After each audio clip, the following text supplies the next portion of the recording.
할렐루야, 은광교회 성도 여러분, 송구 영신 예배에 참여하신 여러분들 주님의 이름으로 환영합니다. 송구 영신 하는 시간이죠. 여러분들 가정에 그리고 하시는 일들 가운데 하나님의 은총이 충만하시기를 주님의 이름으로 축원드립니다. 오늘 마지막 날이죠. 마지막 시간을 이렇게 보내고 있습니다. 여러분들의 2020년은 어땠습니까? 잘 정리들을 하고 계시는지 모르겠습니다. 지난주일에 이 말씀을 나누었죠. 지나간 것은 지나간 대로.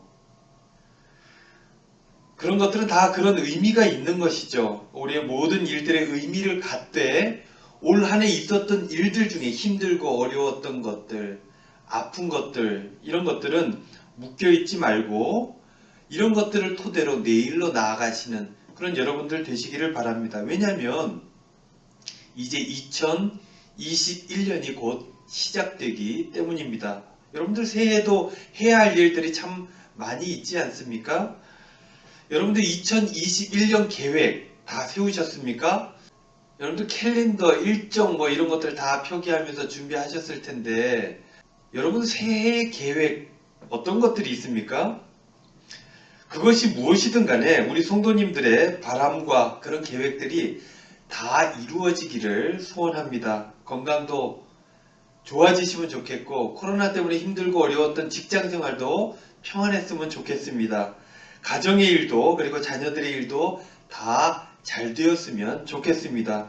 부족한 종이 늘 그러한 평안함을 위해서 기도하도록 하겠습니다. 그런데요, 여러분들 그 모든 일들, 계획들이 잘 되기를 바란다면 하나의 팁이 필요합니다. 그게 무엇이냐면 누구를 위한 것인가 입니다. 주님을 위한 일인가 아니면 나의 욕심을 위한 일인가 생각해 보았으면 좋겠습니다. 그래서 오늘 이 송구 영신 예배를 드리면서 또 이 가운데서 기도하시면서 여러분들 마음속에 들리는 하나님의 음성을 잘 들으시기를 바랍니다. 그 하나님의 말씀을 잘 듣고 그렇게 2021년 하나님의 인도하심을 따라 나아가 2021년은 승리하시기를 주님의 이름으로 축원드립니다. 여러분 이제 질문을 하나 드리면서 말씀을 시작해 볼까 하는데요. 지금 드리는 이 송구 영신 예배가 끝나고 난 다음에 하나님께서 여러분들 앞에 떡하니 나타나셔서 이렇게 물으신다면 누구누구 집사야, 누구누구 권사야, 내가 너에게 무엇을 해줄까? 이렇게 물으신다면 여러분들 무엇을 달라고 요청하시겠습니까? 오늘 본문 말씀을 보면 이런 질문이 나오죠. 하나님께서 솔로몬에게 하신 질문입니다. 내가 네게 무엇을 해줄꼬? 이런 질문이죠. 이스라엘은 다윗이 왕이 되면서 하나가 되었습니다. 지파끼리 조금 분쟁이 있었는데 다윗이 그 모든 것들을 하나로 묶어내었죠. 그래서 강성해지기 시작했습니다. 다윗은요, 정치적으로 이미 사울을 넘어섰습니다. 그리고 법궤를 예루살렘으로 옮겨오면서 종교적 리더십을 형성해 갔습니다. 그렇게 굳건한 통일 왕국을 형성했고 이제 그 때가 다 되어서 아들에게 왕위를 물려주게 되었습니다. 그 아들 이름이 바로 솔로몬이죠. 솔로몬은 왕이 되고 나서 아버지의 법도를 이어받았습니다. 그리고 아버지의 종교적인 신념, 즉 신앙심까지 그대로 물려받았습니다. 그래서 그의 아버지가 그랬듯이 왕이 되고 난 이후에 하나님 앞에 나아가 제일 먼저 제사를 드리며 지극정성을 다하죠. 그 규모가 어마어마했습니다. 제물이 된 짐승들이 1000마리나 되었을 것입니다. 왕이 되고 난 이후에 정성을 다하여 하나님 앞에 나아가는 이 왕의 모습을 온 백성들이 다 지켜본 것이죠. 그런데 그렇게 정성을 다하는 가운데 하나님께서 기브온 산당에서 잠들어 있는 솔로몬의 꿈에 나타나셨다는 것입니다. 그리고는 이렇게 물었습니다. 내가 너에게 무엇을 해줄까? 이런 거죠. 네가 이렇게 내게 지극정성이구나. 그래. 내가 무엇을 해주랴? 오늘 하나님께서 여러분들에게 이와 같은 질문을 하신다면 여러분들은 무슨 말씀을 드리겠습니까? 여러분들 마음속에 있는 그 소원은 어떤 것들이 있습니까? 무엇을 하나님에게 요청하시겠습니까? 솔로몬은 하나님의 이 질문에 이렇게 대답을 하죠. 근데 한 가지 주목할 것은 하나님께서 그렇게 물었어도 자신 마음에 있는 원하는 것부터 이야기하지 않았다는 것입니다. 그럼 무엇을 먼저 얘기합니까? 바로 6절 말씀인데요. 솔로몬이 이르되 주의 종 내 아버지 다윗이 성실과 공의와 정직한 마음으로 주와 함께 주 앞에서 행함으로 주께서 그에게 큰 은혜를 베푸셨고 주께서 또 그를 위하여 이 큰 은혜를 항상 주사 오늘과 같이 그의 자리에 앉을 아들을 그에게 주셨나이다. 하나님 앞에 온전하려고 애썼던 아버지에게 하나님께서 큰 은혜를 주셨습니다. 그 은혜가 있었기 때문에 지금 제가 여기에 있을 수 있는 것입니다. 라고 이야기를 한 것이죠. 여러분들 공적 예배에서 기도가 있지 않습니까? 그 기도에 보면 나름의 순서가 있습니다. 첫 번째는 그 이름을 부르는 것이죠. 하나님 아버지, 누구에게 기도하는지를 이야기해야 되는 거예요. 그러면서 하나님을 찬양합니다. 높으신 하나님, 영화로우신 하나님 등등의 여러 가지 수식어를 붙이면서 하나님을 찬양하죠. 그렇게 하나님을 부른 다음에 뭘 합니까? 감사합니다. 이것도 감사하고 저것도 감사하고 이렇게 살아오게 하신 것도 감사합니다. 등등 우리 교회가 감사한 것들, 개인적으로 감사한 것들 이런 것들에 대해서 얘기를 하죠. 세 번째가 무엇입니까? 그럼에도 불구하고 잘 못하니까 회개가 나오죠. 그 다음 네 번째가 바로 간구입니다. 하나님 이거 필요합니다. 도와주십시오. 해주십시오. 채워주십시오. 일으켜주십시오. 등등의 간구가 네 번째로 나오고 마지막에 뭐예요? 예수님의 이름으로 기도하옵나이다. 예수님의 이름을 부르는 거죠. 마찬가지로 내가 너에게 무엇을 해주랴? 라고 하나님이 물었을 때 기도의 형식과 같이 솔로몬은 저는 이게 필요합니다. 라고 곧바로 얘기한 것이 아니라 하나님 감사합니다. 어떤 감사예요?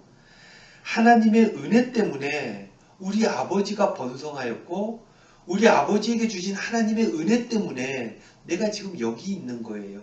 그러니 하나님 너무나 감사합니다. 이렇게 이야기를 하고 있는 것입니다. 그리고는 곧 이어서 솔로몬이 이렇게 얘기를 합니다. 7절 말씀 나의 하나님 여호와여 주께서 종으로 종의 아버지 다윗을 대신하여 왕이 되게 하셨사오나 종은 작은 아이라 출입할 줄을 알지 못하고 8절 주께서 택하신 백성 가운데 있나이다. 그들은 큰 백성이라 수요가 많아서 셀 수도 없고 기록할 수도 없사오니 이런 겁니다. 하나님의 은혜로 제가 왕이 되었으나 저는 아이와 같이 너무나 모자란 게 많습니다. 너무 모자라서 이 많은 주님의 백성들을 감당하기가 어렵습니다.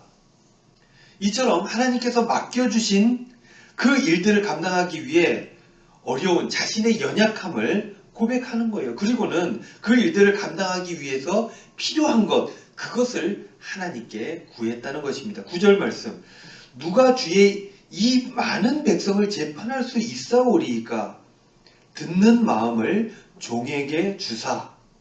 주의 백성을 재판하여 선악을 분별하게 하옵소서. 자, 여러분들 솔로몬이 구한 게 뭡니까? 듣는 마음을 종에게 주사. 듣는 마음을 달라 그러는 거예요. 이 표현이 우리가 예전에 봤던, 지금은 개역 개정이잖아요. 예전에 봤던 개역 한글판에 보면은 이렇게 표현됩니다. 지혜로운 마음을 종에게 주사. 또 원문을 보면은 솔로몬이 구한 이 단어는 레브쇼메아라는 원어를 사용했습니다. 직역하면 경청하는 마음. 그래서 개역 개정에는 듣는 마음으로 이 지혜로운 마음을 다시 번역해서 기록했다는 것이죠. 근데요, 여러분들 유대인들은 어떤 부분에 대해서는 이 마음이라고 하는 것이 감정적인 것만이 아니었습니다.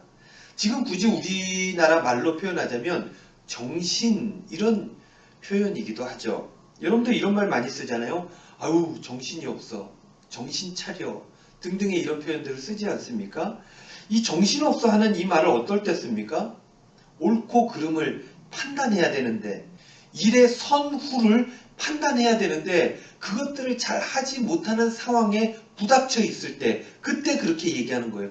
정신이 없어서, 정신이 없다, 이런 얘기들을 하지 않습니까?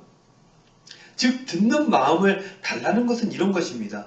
하나님의 말씀을 잘 경청하고 잘 듣고 그 말씀으로 옳고 그름을 분별할 수 있도록 해달라, 그런 것입니다. 그래서 솔로몬이 구한 것은 바로 이 듣는 마음, 즉 지혜로움을 달라라고 이야기한 것입니다. 그렇습니다. 솔로몬은 예기치 않게 찾아오셔서 물어보시는 하나님의 질문에 무엇을 원했냐면, 하나님 지혜를 주십시오. 그 지혜가 있어야 하나님의 백성을 잘 다스릴 수 있을 것입니다 라고 이야기한 것이죠. 다른 것도 아니고 이 지혜를 원했던 이유가 바로 하나님의 백성, 하나님의 나라, 하나님께서 나에게 맡겨주신 그 일들을 감당하기 위해 이것이 필요하니까 그것을 주십시오 라고 간구했던 것입니다. 예를 들어보면 이런 거예요. 방에서 열심히 공부하고 있는 초등학생 자녀가 있습니다. 그 자녀에게 엄마가 간식을 준비해서 방에 들어가죠. 똑똑 노크하고 들어가서 얘야 이거 먹고 해라 라고 이야기를 하는 거죠. 그런데 이 엄마가 기특하니까 이 아이에게 묻죠. 얘야 뭐 필요한 게 없니? 라고 물었을 때 이 아이가 엄마에게 이것저것 내가 공부하니까 이거 다 해달라 그래야지, 이거 먹고 싶다 그래야지, 이런 게 아니라 공부하는 가운데 엄마가 뭐 필요한 거 없니? 라고 물었을 때 엄마 한글 연습을 제가 너무 많이 했나 봐요. 연필하고 공책이 좀 모자란데 좀 더 있었으면 좋겠어요. 이렇게 대답했다면 엄마 마음이 어떠했겠습니까? 공책과 연필을 사주겠습니까? 안 사주겠습니까? 공책과 연필은 물론이고 그 외에 공부할 수 있는 모든 필요한 것들을 엄마가 다 채워주지 않겠습니까? 공부에 집중할 수 있도록 모든 환경을 엄마가 다 조성해 주지 않겠습니까? 하나님 마음이 이랬다는 거예요. 그래서 성경은 이렇게 기록합니다. 10절 말씀에 솔로몬이 이것을 구하매 그 말씀이 주의 마음에 든지라. 하나님께서 기분이 좋았던 거죠. 그래서 이렇게 말씀하십니다. 13절 말씀에 내가 또 네가 구하지 아니한 부귀와 영광도 너에게 주노니 너의 평생에 왕들 중에 너와 같은 자가 없을 것이라 라고 다른 것까지 다 채워주겠다 약속을 하셨다는 거예요. 그러면서 형통할 수 있는 삶의 팁을 또 하나 더 건네주시는데 14절 말씀입니다. 네가 만일 네 아버지 다윗이 행함같이 내 길로 행하며 내 법도와 명령을 지키면 내가 또 너의 날을 길게 하리라.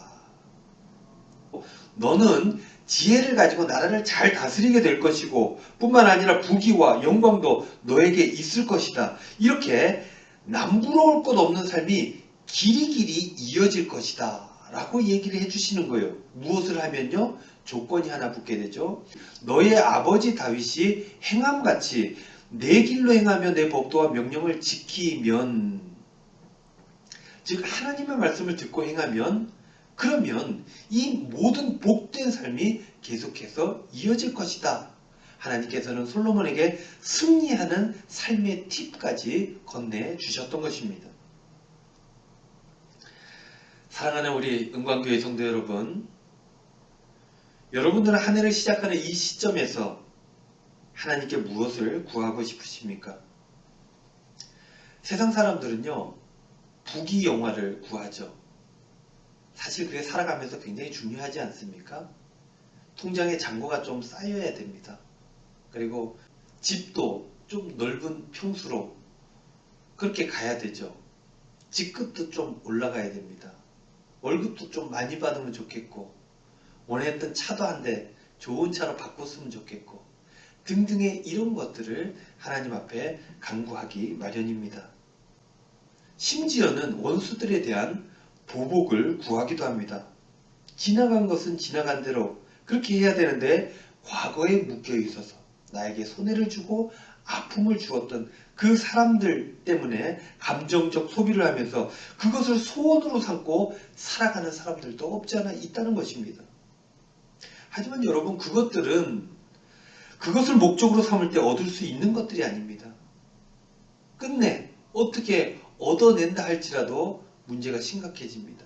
그거 하나 얻기 위해서 너무나 많은 것들을 다 놓치고 버려야 하기 때문입니다. 그러면 여러분들, 우리의 목표가, 우리의 삶의 계획이 어떤 것이어야 하겠습니까? 마태복음 6장 33절 말씀에 예수님께서 말씀해 주셨죠. 먼저 그의 나라와 그의 의를 구하라. 그리하면 이 모든 것을 너희에게 더하시리라. 예수님께서 이미 2000년 전에 우리에게 그 답을 건네 주셨던 것입니다. 사랑하는 우리 영광교회 성도 여러분, 이제 곧 새해가 시작되지 않습니까? 2021년 계획 가운데 절대 빠져서는 안 되는 것들, 빠져서는 안 되는 그 기도의 제목들, 마음의 소원들, 오늘 밤 하나님께 먼저 구하시기를 바랍니다.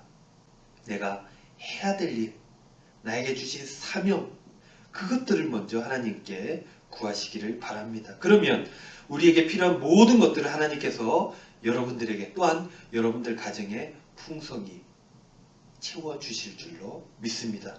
이제 곧 새해가 되죠. 새해는 하나님 나라, 그 나라를 위해 내게 주신 소명들을 잘 감당하여서 하나님 주시는 은혜로 복된 삶을 누리는 저와 여러분들 다 되시기를 주님의 이름으로 축원드립니다. 기도하겠습니다. 은혜로우신 아버지 하나님, 감사합니다. 2020년 허락하여 주시어서 우리의 생명이 있게 하여 주시고 호흡 가운데 복된 삶을 누릴 수 있도록 인도하셨던 것 감사를 드립니다. 이제 곧 신년 새해가 우리 앞에 펼쳐집니다. 주님을 바라보고 주님께서 나에게 맡겨주셨던 그 일들 잊지 않게 하여 주시고 그 일들을 마음속에 꼭 품고 그 일들 감당하기 위해서 최선을 다하는 저희들 되게 하여 주시옵소서. 그 일들 때문에 복되게 하시고 그 일들 때문에 평안케 하시고 그 일들 때문에 복을 누리며 행복하게 살아가는 저희들이 될 수 있도록 축복하여 주시옵소서. 저무는 2020년도 떠오르는 2021년에도 우리 하나님께서 저희들과 함께하여 주실 줄로 믿고 감사드리며 예수님의 이름으로 기도하옵나이다. 아멘.